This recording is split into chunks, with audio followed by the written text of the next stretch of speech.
Folks, just enjoying a little bit of a spin on the old man octave mandolin. I was going to say mandola, but it is not. It's an octave mandolin. Did a video on this a while back. I like to get this out and play it every once in a while. Also pleased that at least one of you went and bought one of these on my recommendation, reported back to me that you really liked it, so I was pleased to hear that. It's come to my attention in recent days, actually a week or two, I just haven't gotten around to talk about it, that there's been an exemption made on the Cites ban. For a while, that you've probably noticed if you're buying new instruments that a lot of there's been some import problems, and a lot of companies have had to switch out their hardwoods, particularly with fretboards. So you start seeing toasted maple and rosy acre and other kinds of hard walnut boards I've seen on a few ukuleles. Companies were scrambling to replace what they had been using for fretboards for a long time with other materials. Well, I'm hearing that they have lifted the ban for the musical instrument industry only because they use such a disproportionately, or proportionately I should say, rather smaller percentage of the material than, say, furniture companies and other mass produced like countertops and house furnishings that use big sheets of this stuff. So it's come to my attention, and it was confirmed by Guitar Max in a recent video, informative video as well, that Rosewood's back on the menu. And having just looked through the recent changes on the Harley Benton Cites and Rondo Cites, some of the new models that are coming in, it seems confirmed that we're starting to see Rosewood again. I have mixed feelings about this because, coming from the bowed strings world, I used to work with a lot of vendors that we purchased. The shop I used to work at would purchase Pernambuco, Brazil wood for bow blanks, various exotic hardwoods, and the story would always come back that the supplies are running out, are running dry, are getting harder to find, getting more expensive. There are more and more companies making carbon fiber bows now because Pernambuco and Brazil wood is becoming a lot harder to farm. So I think that on some levels the enforced replacement of some of these materials might be a good thing, so that forests can replenish.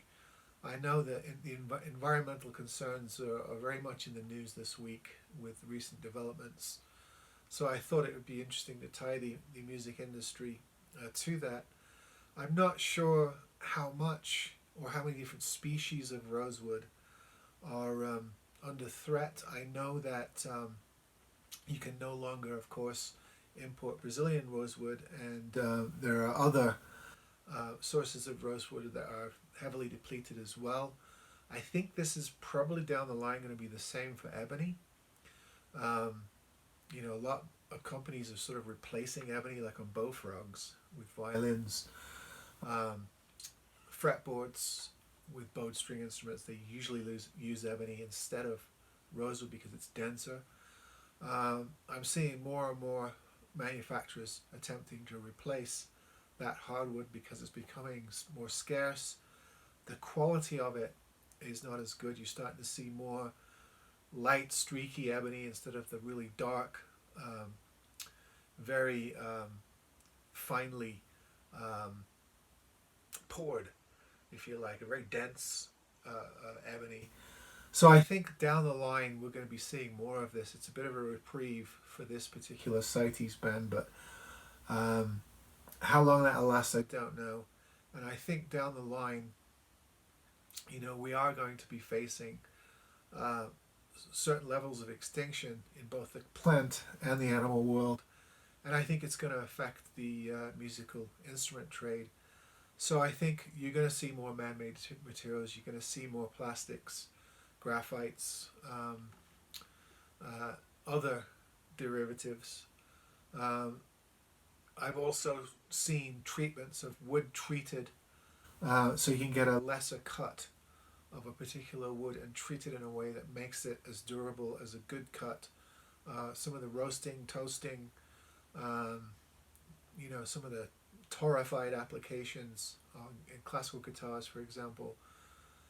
All of these things are going to become more prominent because, the truth is we're depleting a lot of the exotic hardwood and even less exotic hardwood sources. So I just think it's going to be an issue down the line. And I know there are a lot of companies like Rainsong that are pioneering all man-made instruments and trying to get them to sound like wood. This has been happening in the violin industry for some time now. Companies like Glasser have really started pushing the all graphite instruments and I had a review on one if you want to go check it out. But not only the body and the neck is graphite, but the fretboard is as well. And it's all one piece. So they're claiming that they can improve the tonal qualities because they don't have to do joinery. They can mold an entire shell of an instrument out of man-made material. So I'm glad in a way to see Rosewood come back. Some of the substitutes that I've seen in recent days, some are okay. Some of them are definitely not as good as a Rosewood fretboard. So maybe it's good that we've had a bit of a reprieve on this, but I think it's going to be revisited down the line because obviously, thousands of things get made every day. A lot of stuff gets wasted. A lot of off-cut material gets wasted.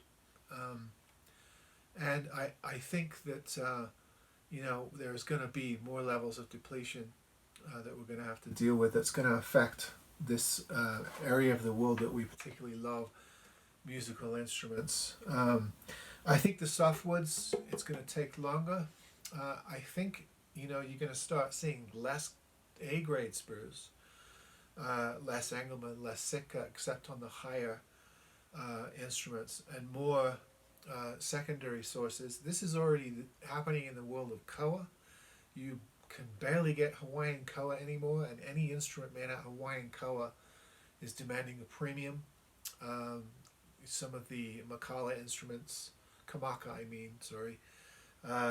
made out of genuine Italian koa go for the thousands rather than the hundreds.